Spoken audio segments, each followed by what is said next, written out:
तो चलिए आज एक बहुत ही मजेदार कहानी सुनते हैं। ये कहानी है दो भाइयों की और उनकी एक ऐसी कह सकते हैं जादुई खोज की जो हम सबको ना एक बहुत बड़ा सबक सिखाएगी। तो सबसे पहले एक सवाल, कभी सोचा है कि क्या हो अगर टाइम मतलब समय आपके कंट्रोल में आ जाए, आप उसे रोक सकें, आगे बढ़ा सकें या फिर पीछे कर सकें, क्या करेंगे फिर? कहानी के जो मेन कैरेक्टर्स हैं वो हैं दो जुड़वा भाई, प्रियोम और प्रीतेश। और हाँ, इन्हीं के हाथ लगने वाला है वो बड़ा ही अजीब सा रिमोट। अच्छा, अब इन दोनों भाइयों में ना जमीन आसमान का फर्क था। एक तरफ था प्रियोम जो थोड़ा शरारती था, हर काम में बस जल्दबाजी, और दूसरी तरफ था प्रीतेश, एकदम शांत और बहुत ही सोच समझ कर चलने वाला। तो हुआ यूं कि एक दिन दोनों भाई खेल रहे थे कि अचानक उनकी नजर सोफे के नीचे एक चमकती हुई चीज पर पड़ी। अब उन्होंने उसे बाहर निकाला तो क्या देखते हैं कि वो एक रिमोट है, पर ये कोई आम टीवी का रिमोट तो बिल्कुल भी नहीं लग रहा था। और उसपे जो बटन थे ना, वो तो और भी कमाल थे। सोचिए, पॉज, फास्ट फॉरवर्ड और अंडू। ऐसा लग रहा था मानो ये पूरी दुनिया को कंट्रोल करने वाला रिमोट हो।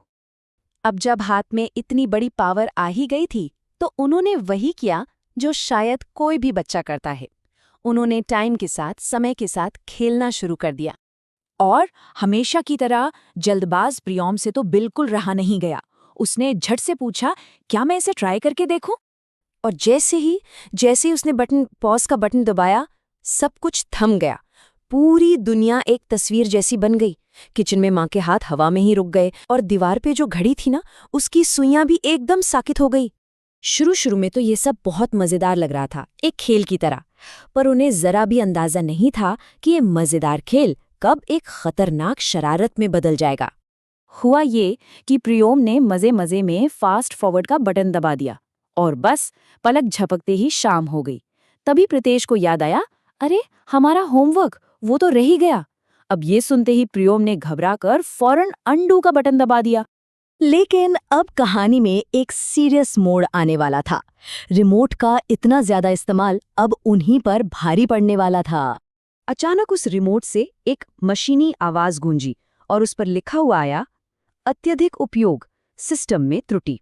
रिमोट अब बिगड़ने लगा था। और इसके साथ ही उनके चारों तरफ की दुनिया एक तूफान की तरह गोल गोल तेजी से घूमने लगी।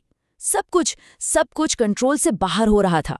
प्रियोम तो बुरी तरह से डर गया। उसने घबराते हुए अपने समझदार भाई से पूछा, भाई अब मैं क्या करूं? लेकिन उस घबराहट और टेंशन वाले माहौल में भी प्रीतेश ने अपना आपा नहीं खोया। उसने बहुत शांति से कहा, पावर बटन दबाओ। और जैसे ही प्रियोम ने ऐसा किया, सब कुछ वापस नॉर्मल हो गया।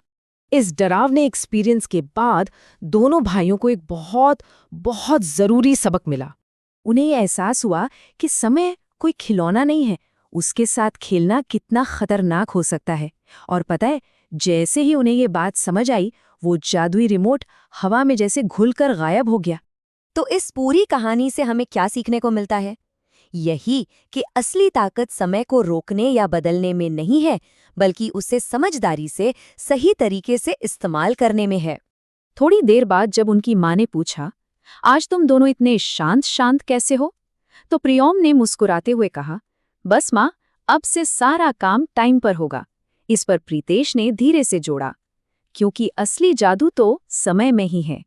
और बस इसी तरह दोनों भाइयों ने अपनी जिंदगी का सबसे बड़ा सबक सीखा कि सक्सेस यानी सफलता समय को कंट्रोल करने की कोशिश से नहीं मिलती, बल्कि उसकी इज्जत करने से और उसे सही तरह से जीने से मिलती है।